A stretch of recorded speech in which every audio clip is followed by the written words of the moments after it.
musical catalog. I really enjoyed your music. A lot of songs there that I liked. Even in one of the songs, you used the word Hakuna Matata. Hakuna Matata. Yeah, baby. Oh, yeah. I am dance. You know, it was a beautiful song. Yeah. So first of all, let's just start by you briefly, in a few words, telling us who is Olakira. Yeah, man.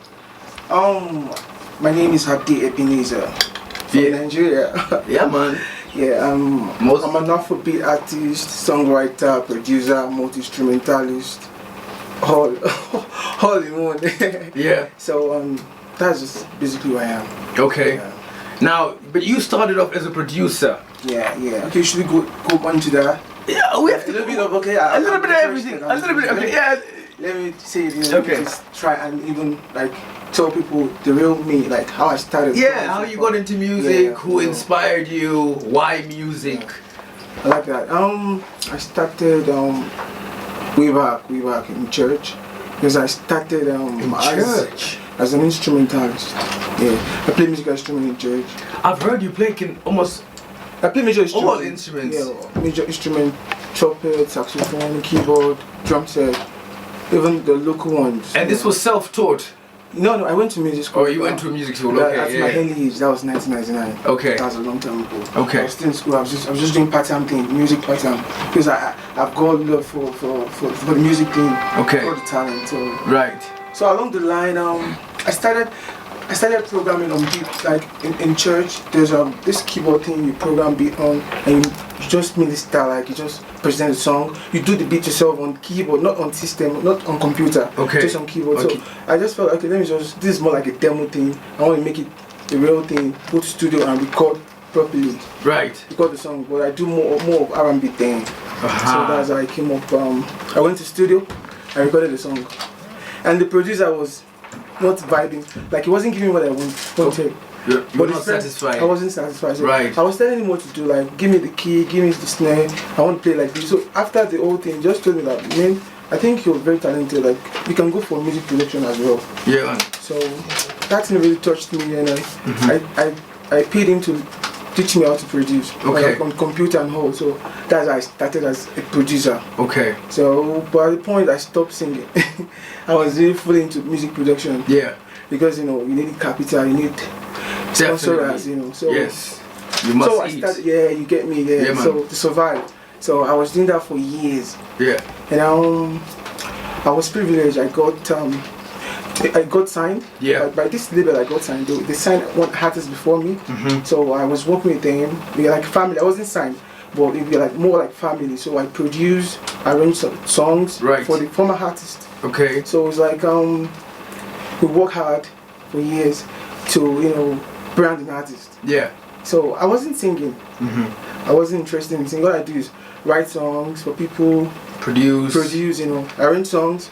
And so you were just behind the scenes. So yes, but what pained me most is we work hard for this. Like we put in energy. Like, it's more like a teamwork. Right. And after the deal ended, the guy left. So it's like we're starting all over again because. And no artist. Yeah, no artist. So I was trying to like find an artist, because I'm a producer. Like let's get something done. Like you can't just end the whole thing. Exactly. The other guy just left like that. Life must go on. Yeah. Yeah, man. So, and shout out to Ra, the main boss, You and I Music.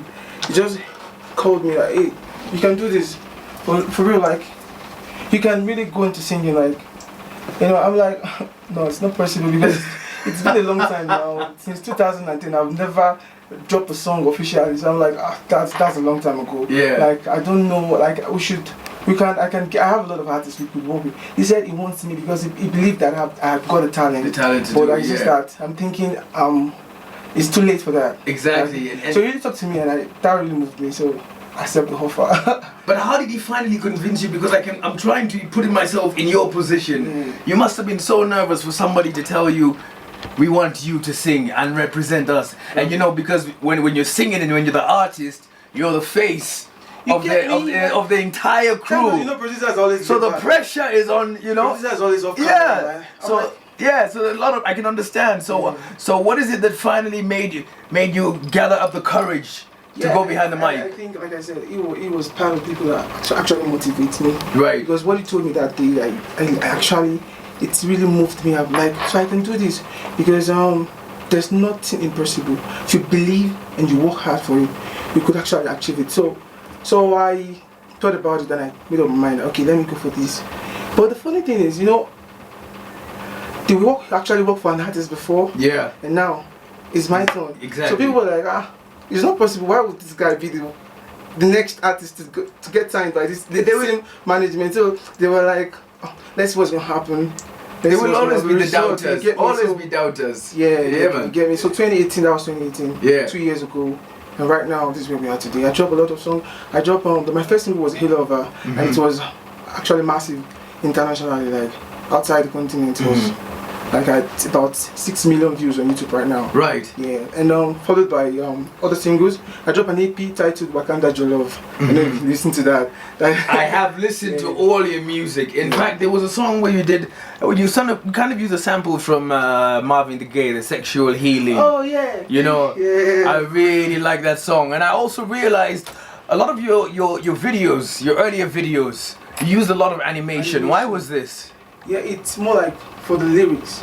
So, you know, you can't just be reading lyrics. You need to something interesting, something that can catch your attention, that could keep you watching, as in getting to study lyrics. Exactly, so that it is visually and audially entertaining. I understand. Yeah, man, I get you. Yeah. So, So, then the Wakanda Your Love, I dropped that TP, I think that was last year. And that's about 7 tracks.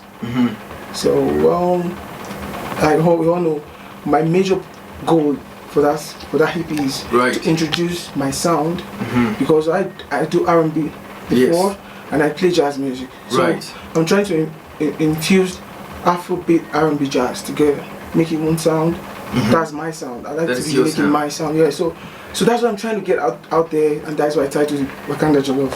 You know, a lot of times we get artists that we interview, and especially when it's a new artist, and they always say, you know, my sound is now called ABCD. You know, and in the last 10 years that I've been in the industry, I've heard of so many different genres. It's now hard to tell which is exactly which, because there's been such a mix of so many genres.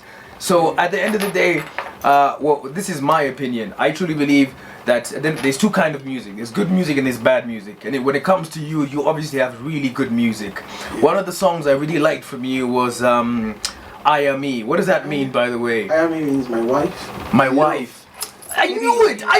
So yeah, I'm a Rasta man. I knew it, man. Listen to the lyrics. You know what I really liked about that song, apart from the obvious? The establishing shot, where it starts, and then there's a car driving in, there's the baobab trees. It reminded me of a place in Kenya, and it is such a beautiful shot. That is what captured me in the entire video. Wow. Besides the women, besides everything else, that establishing shot was amazing. Where was that shot? Was that in South Africa? Yeah, we used Safari for the part of the video. Right. Yeah. And it's just basically about Africa, the beauty of Africa. You can see the attire, the outfit and everything. It interprets a lot. So that's just what it's all about. You know, you have to come with, you can't just drop the song. There has to be a lot of things that you're trying to pass across. Like what you said earlier about the whole sound thing. Yeah.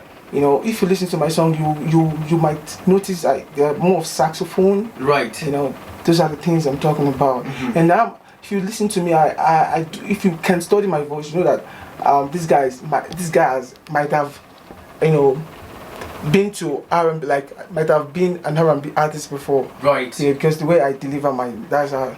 And R&B is not trending like before. Very true. Very true. But you know, like for the common ear. For the common ear, where people don't really understand how things work in studio, the different sounds, the different instruments, how it all comes together, and then it's finally, you know, one track. They don't realize how much work goes just into one song. You know, I have seen the process. I'm not an artist, but I've seen the process. I've gone through it with a couple of my friends, and it's exhausting. I don't know how you guys do it over and over and over again. You must really have a passion. I really have a passion for this, you know, and it's amazing. Now, your name, Olakira. Olakira, it's a Kenyan name. Yeah, Maasai. Maasai tribe. Yeah. I was watching one of your interviews and you mentioned but now that you know, we both know, let's just flow on with that one, right? Now things are really happening big for you, man. Were you expecting the kind of response you're getting now? Basically I wouldn't say yes, but I actually, you know, did you anticipate this success? For something like this? Yes, something like that. And yes, of course, 100. And why is because, like I said, these 2 years I've been in this game officially as an artist, and I got to realize it's not just about talent. You know, you have to understand what people want, the right sound for people, the right time to drop a song, and you have to work hard. But let me ask you this: you come from a country where artists are in abundance. There's so many artists. So how do you make yourself stand out? How do you make Olakira different from all the other ones? Why would I want to turn or go to go online and buy your track or listen to your song and not any of the other artists? What is it about you that you feel is different or special or unique? Basically, to my experience, I think it's all about sound. It's all about sound. Like you need to get your own, because let me tell you something. This Afrobeat, I have an upcoming artist, like they are trying to.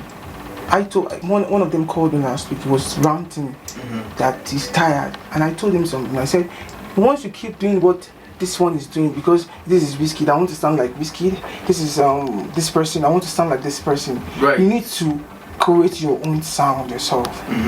Not that you're changing the genre, it's still the same genre, the same Afrobeat. But let there be something unique about you. If you study that, you notice that most people who come up with something unique, something outstanding, something, you know, like different from the normal sound, sound, you see that they're always like on top. I can use for an example, Burna Boy. Yeah. When he came up with the whole album, everything was just out of norm, not the normal thing we're doing. Like you can see some classic sound coming from it and all. Yeah. So that's something about it. Why would you use Swahili words in your song? And how is it that you got a Kenyan name? Is it that you have Kenyan friends, or was it that you have a love for East Africa, for Kenya, or how did that come about? The second one, I've got love for East Africa. Actually, is this your first time here? This is my first time, but trust me, like I've been hoping to come around since like years back. Yeah. So the name Olakira was Maasai. Was from Maasai. So, yes. So actually the name was given to me by my management, because I was a producer before. So it's more like a rebranding thing. So changing my name from Ibn Jazz. My former name was Ibn Jazz Beat as a producer. But now, you know, because I'm an artist officially, so it's more like rebranding thing. So when I heard that name, I was like, this name is not bad. Where's it from? Swahili. What's the meaning? Chinese style. Wow. Perfect. Wow. Perfect. It's amazing. And you know, I think the timing is perfect now, because usually they say, because you're now hitting the big time, your stars have started to align. You know, like that name is really. It was made for you. And let me tell you something. I didn't know that it meant shining star. I learned it after learning about you. You know, and you're all the way from the west, and I am from the east. I should have known this. So it's a beautiful thing when we come together like this, you know, because we all learn new things every single day. Every single day. I feel like I'm in the country. Like, I was telling my friend, my manager, when we were coming, I said, I feel like I'm in Nigeria. Like we are just one. That's what some people do. Well, definitely. So one love that. Now let's talk about your monster hits so far. Yeah. Maserati. I'll be my Maserati. I just wanna see you ride. Somebody. Just no, go on, please go on. I don't want to start. Let our Kenyan ladies love you, my brother. Please. Okay. Girl, now you the ginger me. If you the cause the trouble. You know go one person. Love the way you did dance, girl. We made you. Why check I love Faji? Mommy, let's help your mama's right. Me better. Let me tell you something. I wish I could sing. If I could sing, I would not even speak